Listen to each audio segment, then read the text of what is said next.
찬양해. 모든 사람 와서 주를 찬양해. 주님을 찬양해. 할렐루야. 주를 찬양하라. 주님을 너무 찬양해. 18절에 보면은 저희가 나와 너희 마음을 어떻게 했다고요? 시원케 하였으니 그러므로 너희는 이런 자들을 알아주라. 나와 너희 마음을 시원케 해줬다.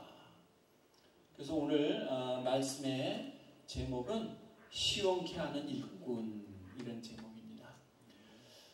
지금 우리가 여름을 나고 있는데요, 시원한 냉면이나 시원한 팥빙수가 그립지 않습니까? 그래서 제가 일부러 며칠 전에는요 팥빙수 집을 찾아갔어요. 혼자 찾아갔어요. 아주 한낮에 뜨거울 때 갔는데요, 이 미국에서는 이렇게 음식이라든지 뭐 또는 마켓에서 장 볼 때 보면 우리가 생각하는 1인분은 팔질 않아요. 양이 좀 많아요. 그래서 팥빙수 집에 갔는데 스몰 사이즈를 달라고 얘기를 했더니 그게 5불이에요. 굉장히 비싼 겁니다. 5불이면. 그래서 맥도날드에서 커피 한 잔 마시면 1불이면 되는데 팥빙수는 이제 5불이라는 거죠. 그래서 이 스몰인데 5불이냐 그랬더니 이게 3인용 2명이나 3명이 드시는 겁니다. 그래요. 그 이하는 만들질 않는다는 거예요. 그러니까 남질 않으니까 만들질 않는 거예요. 그 이하는. 그래서 이제 이거 먹고는 싶은데 큰일 났네. 혼자 가가지고 이만한 대접해 줄 텐데 이거 다 먹으면 배탈 날 거고, 그렇다고 이거를 투고해 간다고 싸면 다 녹아가지고 물이 되겠죠? 이동하는 동안에. 그래가지고는 일단은 제일 작은 사이즈를 달라고 해놓고 뭐 알아서 어떻게 해결해야지 그러고 있는데, 마침 그 옆 동네 사는 다른 목사님이 팥빙수를 먹으러 들어오더라고요. 그래서 아는 분이라 반갑게 인사를 했더니 팥빙수를 드시러 왔대. 그분도 혼자. 그래서 잘 됐다고, 내가 여기 지금 오다 있으니까 같이 앉아서 오랜만에 얘기 좀 하고 드시자고. 그래가지고는 금년 여름에 처음으로 팥빙수를 먹었거든요. 냉면은 한두 번 먹었는데 팥빙수는 처음 먹었는데 아주 속이 시원합니다. 예. 우리 속이 시원할 때 스트레스가 사라지고 갑자기 마음이 좀 이렇게 눌리고 무거웠던 게 싹 없어지는 듯 가벼워지고, 이렇게 시원한 냉수 한 그릇, 시원한 팥빙수 한 그릇만 먹어도요 마음이 편안해지고 몸이 가벼워지는 것을 느끼게 되거든요. 그런데 오늘 이 말씀에서 얘기하는 것처럼 우리의 마음을 아주 시원케 해주는 일이 있다면 얼마나 신바람 나겠어요. 더군다나 이 무더위에 얼마나 신바람 나겠냐고요. 더워 죽겠는데 속상한 일 생겨, 걱정할 일 생겨, 나도 챙기기 어려운데 남 생각해 줄 일이 자꾸 생겨.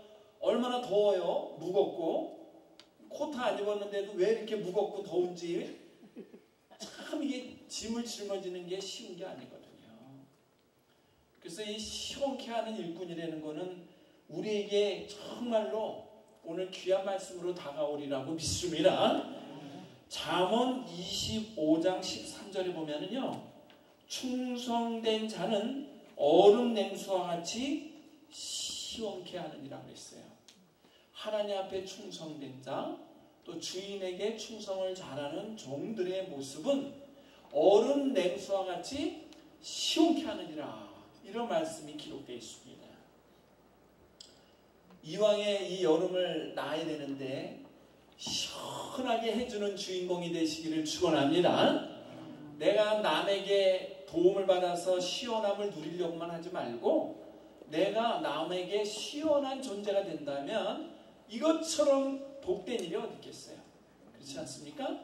그래서 오늘 우리는 본문에 나타나 있는 몇 가지 내용으로 시원케 하는 일꾼은 어떻게 세워지며 그 주인공이 내가 되려면 어떻게 하면 내가 시원케 해주는 주인공이 될까? 이 말씀을 오늘 본문을 통해서 몇 가지 짚어보기 원해요. 오늘 본문의 주인공은 스데바나라는 분이에요. 15절에 보면 형제들아 스데바나의 집은 곧 아가야의 첫 열매요. 이렇게 기록이 돼요. 그래서 주인공이 스데바나예요. 집사님이었어요. 근데 그분은 자기 집에 늘 많은 손님들을 모시고 섬기는 것을 좋아했습니다. 기뻐했던 거예요. 손님이 한 명 오면은 불편하죠. 그렇지 않습니까? 더군다나 하룻밤 자고 간다 그러면 신경 많이 쓰여요. 우리 가족들의 단점이 혹시 보여질까 봐 걱정되죠. 또 불편할까 봐 걱정되죠. 보통 조심스러운 게 아니에요. 근데 여러 사람이 와가지고 하루를 주무시겠다. 큰 부담이 되는 거예요. 그래서 자기 집을 오픈하고 남을 맞이한다는 거는 1년에 한 번은 할 수 있겠죠. 그러나 수시로 한다는 거는 쉬운 일이 아니에요. 그런 일을 할 수 있는 사람은 어떤 일일까요? 억지로는 못해요. 내 마음이 자원하는 마음으로 바뀔 때는 가능해요. 그래서 오늘 말씀 15절을 보세요. 형제들아 스데바나의 집은 곧 아가야의 첫 열매요 또 성도 섬기기로 작정한 줄을 너희가 아는지라 그랬습니다. 그러니까 이 스데바나는 성도들을 섬기기로 어떻게 했다? 작정했다 이 말이에요. 작정했다. 그래서 이 시원케 하는 일꾼의 첫 번째 원리는 뭐냐? 바로 이 15절에서 말하는 대로 섬기기로 작정하는 일꾼이 돼야 되는 겁니다. 누가 하라 그래가지고 마지못해서 한다든지 순서가 돼가지고 억지로 한다든지 이게 아니고요. 내 마음에 자원하는 마음이 생겨가지고 이웃을 또 우리 성도를 섬기기로 아예 작정하는 거죠. 한국 분들 흔히 하는 말 작심한다 그래요.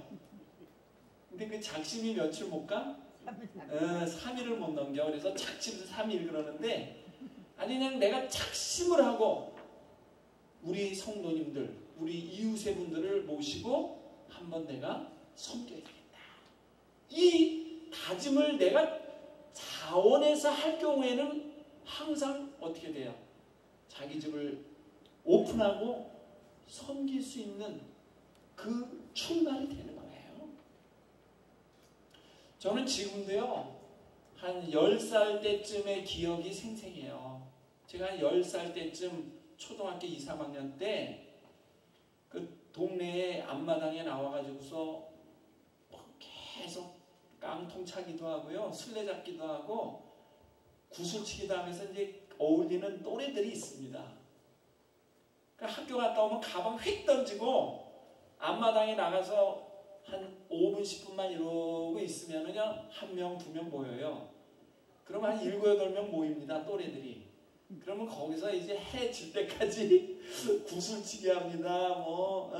또 땅에다 근거 놓고 땅 따먹게 합니다. 또 여학생들은 고무줄 놀이 하고 그러잖아요. 그 당시에는 텔레비가 일반화 안 돼, 컴퓨터는 없었고 매스컴이라는 게 라디오는 있지만은 그 어르신들이 뉴스나 듣는 거지 애들은 라디오 관심도 없는 때예요. 오직 문화생활은 뭐죠? 동네 친구들하고 마당에서 뛰어노는 거예요. 흙에 뒹굴면서요. 근데 해질 무렵이 되면은 이제 어머니들이 다 자기 자식들 데리러 나와요. 철없는 애들이 해 떨어져도 집에 안 오니까 막 손에 먼지 묻고 또 비가 온 뒤에는 땅이 질어가지고 넘어지면 옷이 다 망가지잖아요. 근데 애들이 거기 신경 써요. 남자아이들은요. 한번 놀고 집에 들어가면 엄마가 기절합니다. 손을 바짝 들어요. 머리부터 발끝까지 성한 데가 없어. 그냥 온갖 뭐 어디에 흙 묻히고 또 넘어져가지고 깨지고 뭐 난리 벌썩으라고 들어온다고요. 그러면 그거를 털어주고 닦아주고 또 달래가지고 밥 먹이고 하느라고 얼마나 힘든지 몰라요. 그래서 딸들 키우는 집안하고 아들들 키우는 집안은 180도가 달라요.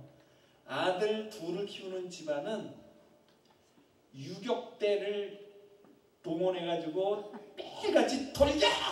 스톱! 맨날 이러면서 키워야 되는 분위기고, 딸들 키우는 집은 항상 조용하고 부드러우니까 잔잔하게 음악이 흘러나오는 분위기예요.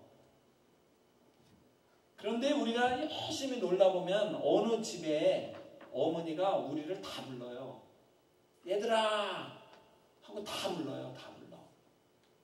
그래가지고 이렇게 쳐다보면 빨리 와! 여기 고구마 쪄놨어? 빨리 와! 그래요. 그럼 7, 8명 아이들이 놀다가 와! 하고 그 집으로 가죠.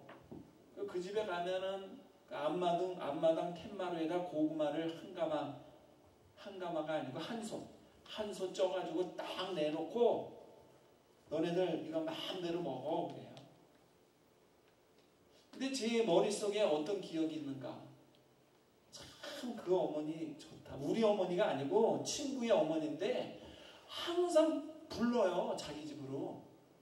그래가지고 고구마도 쪄서 놓고 옥수수 쪄서 놓고 감자도 쪄서 놓고 어떤 때는 밥도 해가지고 이렇게 들고 나오셔가지고 뭐 거기에 뭐 조그마한 김치 하나만 있어도 다 먹으니까 서로가 스킨십을 하고 교제하고 거기서 서로가 어떻게 돼요? 우정이 쌓이는 거예요. 친구들의 우정이 이렇게 막 쌓이죠. 근데 그 어머니가 그 일을 항상 기쁨으로 해주시더라고요. 그래서 늘 내 마음에 우리 집에도 친구들이 한번 와서 이렇게 좀 즐겁게 보내고 가면 좋겠는데 그 생각이 드는데 우리 집에 형님, 누님, 형제들이 있고 내가 막내인데 눈치 보느라고요. 어떻게 하질 못하는 거예요, 저는. 근데 그 집의 아이는 그 집의 맏아들이거든요. 맏아들인데 그 어머니가 얼마나 아들을 귀하게 여기는지 그 친구들까지도 아들처럼 사랑하더라고요.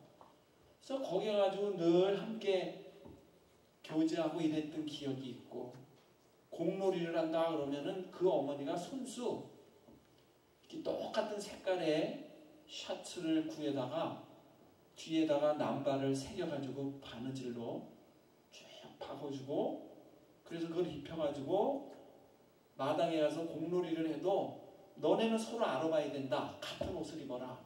그러면서 뒷바라지를 해주고 그랬던 분이 계시는데 그 마음을 가만히 지금 헤아려 보니까 아들만 사랑한 게 아니라 아들 친구도 똑같이 사랑하기로 작정한 거예요. 그분이 작정.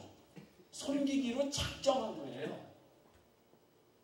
자기 용돈 털어가지고. 그게 쉬운 게 아니에요. 그게 모든 친구들 기억에 남고 감사로 남고 성장해가면서 그 고마움을 보답하고 싶은 마음이 생기기 때문에 이제 장성에서도 그 집에 자꾸 찾아가요. 무슨 명절 때 되면 찾아가서 인사드리고 요만한 선물이라도 준비해서 드리고 1년에 몇 차례는 이제 장성에서 막 고향을 떠나도 꼭 들려서 인사를 하게 돼요. 근데 이제 어느 날 할머니가 되시고 몸이 아프시고 쇠약해지시면서 이제 그런 일을 못 하셨어요. 그리고 훗날 제가 미국에 온 뒤에 하나님 나라에 가셨다는 얘기를 듣게 됐죠. 남을 시원케 하는 첫 번째 원리는 뭐예요? 섬기기로 작정하는 거죠. 섬기기로 작정하는 거예요.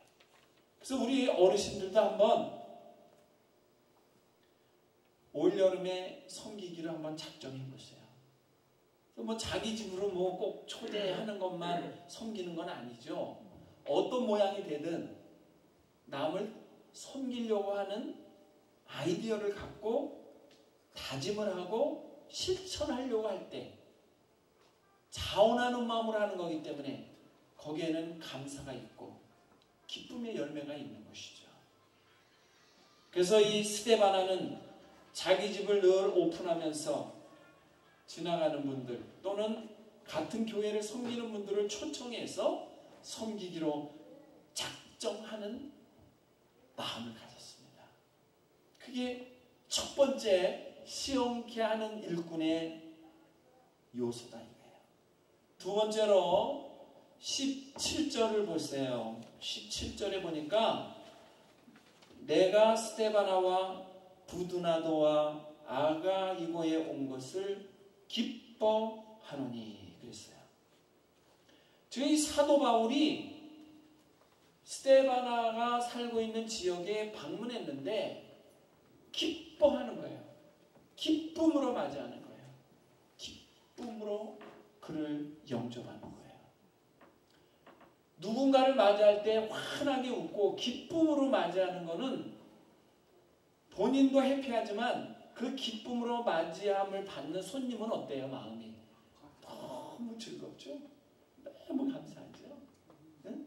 그래서 우리가 오늘 가정에 가가지고 딸랑딸랑하고 했을 때 이제 문을 열고 반기는 모습을 보면 지금 저분의 마음이 나를 기쁨으로 맞이할 수 있는 건지 아니면 억지로 맞이하는 건지를 한 번에 느끼잖아요. 그 딸랑딸랑 누르면은요 문을 열면서 아이고 목사님 어서 오세요 어서 오세요 그러면서 뭐 그냥 발을 동동 구르면서 좋아가지고 막 빨리 오시라 해놓고는 시원한 냉수 한 컵 따라다 놓고는 어떻게 오셨어요? 뭐 예고도 안 하고 갔는데도 어떻게 오셨어요? 기뻐하면서 앉으시라고 그러면서 뭐 계속 감사와 즐거움의 대화를 나누는 분이 있어요. 반면에 어떤 분은 딸랑딸랑하는 순간에 목사님 잠깐만요 하고 들어가서 그때부터 뭐 하죠? 청소해요. 청소.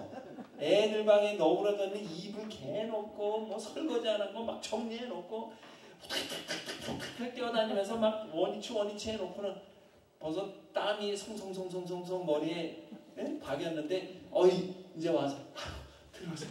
아유 어쩌나 뭐 준비한 것도 없는데 어쩌나 막 이러면서 그러면 목사님이 거기 들어가는 게요 너무 짐이 되기 때문에 들어갈 수가 없어요. 아니요 제가 들어가려고 한 게 아니라 여기 지나가는 길이라 한번 문 하나 한 거예요. 응? 그러고는 인사하고 그냥 안 들어가고 오죠. 왜? 준비 안 됐고 맞이할 마음이 안 돼 있기 때문에 짐이 되면 안 되니까 말이에요. 기쁨의 존재가 된다는 거는요 얼마나 중요한 건지 몰라요. 우리는요 피스메이커가 될 거냐 트러블 메이커가 될 거냐를 생각하셔야 돼요. 어떤 모임에 한참 대화가 꽃피고 있는데 야야 저기 똘똘이 온다 이 얘기가 떨어지는 순간에 야 이제 우리 가자 일어나서 가 이거는 뭐예요? 똘똘이가 오면은 이 분위기가 다 깨지니까 트러블 메이커. 저 똘똘이가 오면은 우리 모임이 깨지니까 그냥 가자 이러는 거거든요. 근데 반면에 막 친구들 모이라고 그래요. 누구 나오니? 물어봅니다. 그러면 앞집에 누구도 나오고 뒷집에 누구도 나오고 그 다음에 영희도 나와. 걔 나와? 그럼 나도 갈래. 걔가 나와? 나도 갈래. 철수도 나와? 나도 갈래. 그러고서 갈까 말까 하다가 가는 쪽으로 결정해서 온단 말이죠. 왜요? 그 사람들은 피스메이커. 항상 모임 속에 평화를 주고 모임 속에 기쁨을 주는 존재이기 때문에 그분들이 있는 곳은 가고 싶어 하는 거죠. 그런데 어떤 경우는 그분이 있기 때문에 안 가겠다는 경우가 생기잖아요. 기쁨의 존재가 된다는 것은 뭐예요? 그분이 있으므로 삶의 비타민이 되기 때문에 활기가 생기기 때문에 감사가 생기기 때문에 서로가 격려하고 모이기를 원하는 거예요. 사도 바울이 이 지역을 방문했을 때 스데바나는 제일 먼저 자기 집으로 오라고 기뻐하면서 사인을 보내는 거예요. 기쁨으로. 얼마나 귀한 일인지 몰라요. 세 번째로 부족함을 보충하는 일꾼이 시원케 해주는 일꾼이에요. 자, 오늘 본문의 17절 다 같이 읽어봐요. 17절 시작. 내가 스데바나와 부드나도와 아가이고에 온 것을 기뻐하노니 저희가 너희의 부족한 것을 보충하였음이니라. 저희는 누구예요? 스데바나와 그 친구들이 저희. 너희는 누구예요? 방문하는 분들. 저희가 너희의 부족한 것을 보충하였음이니라. 우리는 채워져 있는 것을 빼먹는 거는 잘해. 그런데 부족한 것을 보충하는 것을 잘 못해요. 남의 단점을 끄집어내는 것은 선수예요. 남의 단점을 보충해서 그가 온전하여져서 모든 분에게 칭찬받도록 하는 거에는 익숙하지가 않습니다. 그래서 먼지를 털면은 먼지 안 나는 사람이 없는 거예요. 대통령이 얼마나 힘들면 국무총리를 세우려고 하다가 아유 이럴 바에는 그냥 옛날 그 총리를 그냥 하라 그러는 게 나아. 왜? 새로운 총리 하나 세우려고 추천하면은 하도 먼지를 터니까 그 뒤에 두 사람이 국무총리로 나왔다가 낙마를 했거든요. 하도 먼지를 털어대니까 다 사퇴를 했는데 그 뒤에는 대통령이 명망 있는 분들에게 총리 좀 해주세요 하고 부탁하면은 전부 다 안 한다 그런데요. 본인은 하고 싶은 마음이 있는데 가족들이 결사반대한대. 막 머리에 수건을 묶고 아빠 절대로 국무총리 나가면 안 돼. 뭐 집안 폐가망신 시킬 일이 싸우면 반대 결의대회를 하면서 엄포를 온대요. 왜? 좋은 이미지, 고상한 인품을 갖고 있는 우리 아빠가 국무총리에 지명돼서 나가는 순간에 어떻게 돼요? 태어날 때부터 60평생 살아온 모든 역사를 먼지를 털어내는데 세상에 요만한 거라도 먼지에 안 털릴 게 있겠어요? 그러면 그 먼지 턴 거 가지고 끝까지 물구나무 뒤지면서 어떻게 해요? 그 단점을 잡아가지고 그 사람을 넘어뜨리려고 그러니까 가족들의 상처가 깊어지고 본인은 60평생 쌓아온 세월의 공이 한순간에 무너지니까 안 하겠다는 거예요. 손사래를 떨면서 안 하겠다. 그러니까 대통령이 국무총리 후보자를 물색하다 안 한다니까. 그렇다고 해서 또 국무총리가 없으면 안 되죠. 사표낸 국무총리를 갖다가 다시 물려주면서 하라고 그래가지고 그 사람이 다시 하잖아 지금 국무총리를. 일꾼이 없어서 안 하는 게 아니고 먼지를 털면은 무섭고 추한 모습이 드러나가니까 안 한다 그래서 세우지 못하는 거예요. 이거는 뭐예요? 사회 풍토가 남의 부족함을 보충해주고 채워줘서 그의 좋은 점을 살리려고 하는 게 아니라 그의 좋은 점은 전부 다 인정을 안 하려고 그러고 작은 단점만 끄집어내가지고 그 사람을 넘어뜨리려고 하니까 훌륭한 일꾼도 설 자리가 없어요. 이게 문제인 거예요. 부족함을 보충해 주는 것. 이게 얼마나 중요한 건지 몰라요. 모내기철에 모내러 가면은 잡초들이 있잖아요. 또 우리 잔디 앞마당을 보면 잡초들이 있어요. 그러면 그걸 뽑아내지 않으면은 잔디가 제대로 살아나지 못하고 벼가 제대로 살아나지 못한다는 거예요. 그래서 잡초를 뽑는데 시간이 엄청 걸려요. 또 이게 잡초인지 아닌지를 구분해내려면 보통 사람은 모르기 때문에 전문가들이 그걸 또 봐야 돼. 거기에 숙련된 사람이 봐야 잡초를 뽑아내거든요. 이게 쉬운 일이 아니에요. 그런데 우리 어르신들 최근에요. 고려대학교에 강병화 교수라는 분이 17년 동안 식물학자예요. 17년 동안 연구한 책을 하나 발표하면서 깜짝 놀랄 사실 하나를 언론에 공개를 했거든요. 그 부분을 제가 잠깐 소개하는데요. 잘 한번 들어보세요. 이 세상에는 잡초는 없습니다. 이게 헤드라인이에요. 이 세상에는 잡초는 없습니다. 고려대학교 강병화 교수가 17년간 전국을 돌아다니며 채집한 야생 들풀 100과 4,439종의 씨앗을 모아서 종자은행을 세웠습니다. 그리고 그가 신문에 글을 하나 올렸는데 그 글을 올린 마지막에 이런 내용의 글을 썼습니다. 엄밀한 의미에서 잡초는 없습니다. 밀밭에 벼가 나면 잡초고 보리밭에 밀이 나면 또한 잡초입니다. 상황에 따라 잡초가 되는 것이죠. 산삼도 원래 잡초였을 겁니다.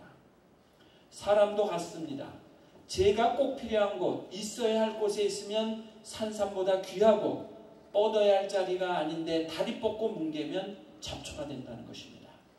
타고난 아름다운 자질을 제대로 펴지 못하고 잡초로 살아가는 사람들이 너무나 많죠.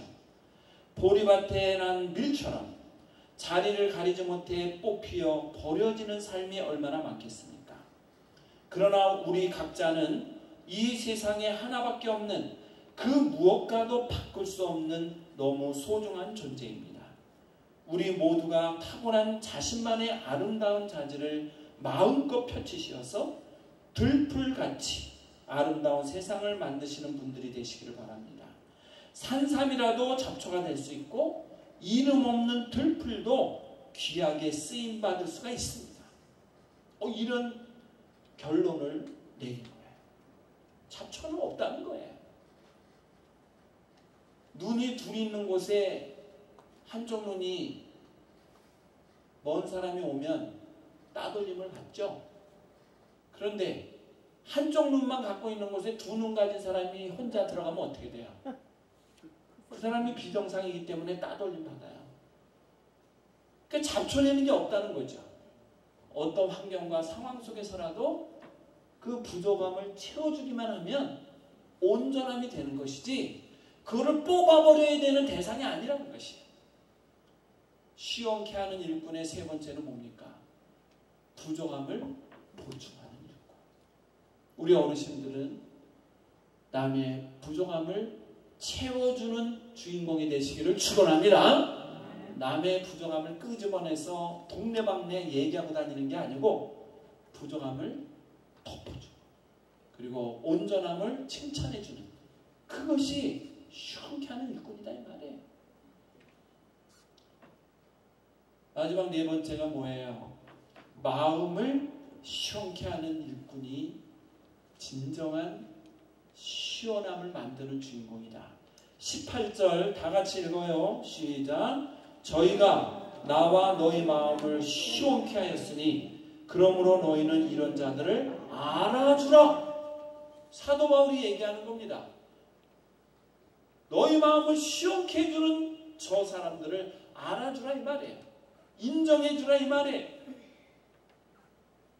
아우 저분들은 퍼주는 걸 좋아하나 봐. 맨날 가서 얻어만 먹어야지 이러고 가지 말고 알아주라는 거는 뭐예요? 그들의 베풀매 화답도 좀 해라 이거예요. 말로라도 고맙습니다. 감사합니다. 응?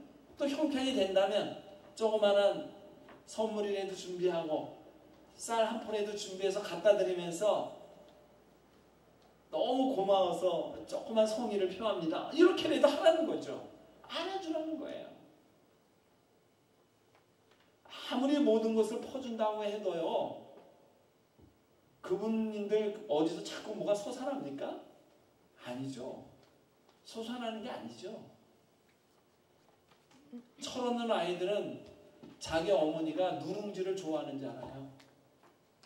어머니가 항상 밥도 주고는 밥이 없어. 더 달라 그래서 또 주고 그러니까 밥이 없으니까 할 수 없이 그 누룽지 긁어가지고 이제 뜨거운 물에다가 이렇게 한번 휘 져가지고 먹거든요. 그 철없는 아들은 엄마 누룽지 맛있어? 그래 나는 누룽지가 제일 맛있다. 그러고 먹거든요. 그러니까 우리 엄마는 누룽지를 제일 좋아하는 걸로 알고 항상 엄마는 누룽지만 먹어 이러고 다니는 거지 엄마의 속은 모르는 거예요. 아유 엄마라고 쌀밥 안 먹고 싶겠어요? 쌀밥 먹고 싶지요. 그러나 다 퍼주고 나니까 없어가지고 누룽지 먹는 거 아닙니까? 철이 난다며야 그때 아는 거죠. 내가 조금 덜 먹고 어머니를 쌀밥을 드렸어야 되는데 철없이 그걸 다 먹어서 어머니는 누룽지만 드셨구나를 나중에 깨닫게 되거든요. 중요한 사실은 뭡니까? 마음을 시원케 한다는 거는 그분의 마음을 알아줘야 돼요. 그분의 마음을 알아줘야 돼요. 여기 앉으세요. 그랬더니 아니에요. 당신이 앉으세요. 그런다고 내가 홀라다가 앉아. 그분이 아니에요 그랬다 그래서 자기는 뭐 다리가 무쇠이기 때문에 몇 시간이라도 서도 된다는 얘기입니까? 아니죠. 본인도 앉으면 좋아요. 그러나 상대방을 기쁘게 해드리려고 앉으라 그런 것 뿐이에요. 그 누치가 있으면 2시간을 가는데 빈자리가 없으면 1시간쯤 간다면 일어나고 아유 여기 좀 앉으세요. 이제 교대합시다. 이렇게 해서라도 좀 앉으시게 해야지 도리인데 한번 딱 앉으면은 종점까지 절대로 안 일어납니다. 그것도 아주 그냥 앞에 노약자가 나타나면 눈 딱 감고 자는 척에 젊은 애들이 일부러 눈 안 떠. 왜? 눈 뜨면 그 앞에 노약자가 있으면 요거를 양보해야지 되거든. 그러니까 눈 딱. 물론 일부러 자리 양보 받으려고 딱 해집고 가서 그 앞에 서는 분도 더러 있죠. 그러나 앉아서 양보 안 하려고 하는 사람이 더 많아요. 그 마음을 알아주라는 거예요. 그게 참 중요한 거예요. 항상 모든 일은 내가 자원해서 하는 것이 가장 중요한 것이요. 그것이 복인 것입니다. 그래서 미국 해병대 모집하는 그 광고문에 보면 이런 내용이 써 있습니다. 우리는 지원자를 뽑는 것이 아니라 헌신하는 자를 기다립니다. 그러니까 미국은 의무적으로 군대 가는 게 아니잖아요. 모병제이기 때문에 내가 군인 가고 싶으면 자기가 스스로가 어떻게 해요? 지원해서 가는 거죠. 근데 해병대 같은 경우는 또 이게 특수한 기능을 갖는 부대이기 때문에 그냥 어떻게 크레딧이나 쌓아보려고 어떤 자기의 신변의 유익이나 챙겨보려고 오는 그런 사람은 원치 않는다는 거예요. 정말 국가를 위해서 헌신하기를 원하는 자가 와라 이거예요. 이게 얼마나 중요한 얘기인지 몰라요. 우리가 하나님 앞에 설 때 헌신자로 서시기를 축원합니다. 헌신자가 돼야 돼요. 자원하는 마음으로. 무슨 대가를 바라는 게 아니에요. 부모가 자식을 양육하고 돌볼 때 무슨 대가를 바라지 않죠. 끝까지 희생, 헌신으로 끝나는 거예요. 그걸로. 그냥 자식들이 지약가린 잘하고 남한테 손 안 벌리고 그냥 제 갈 길로 바르게 가는 거 그걸 바라보는 부모의 마음은 기쁨과 감사로 충만해요. 그 부모가 자식을 위해서 헌신하고 희생하는 마음으로 이웃을 섬기고 하나님 앞에 선다면 모든 이들에게 시원케 하는 주인공이 될 줄로 믿습니다. 이 무더위에 나만 시원하려고 그러지 말고 나로 인해서 남들이 시원하게 되는 주인공이 되시기를 이 시간 주님의 이름으로 간절히 축원합니다.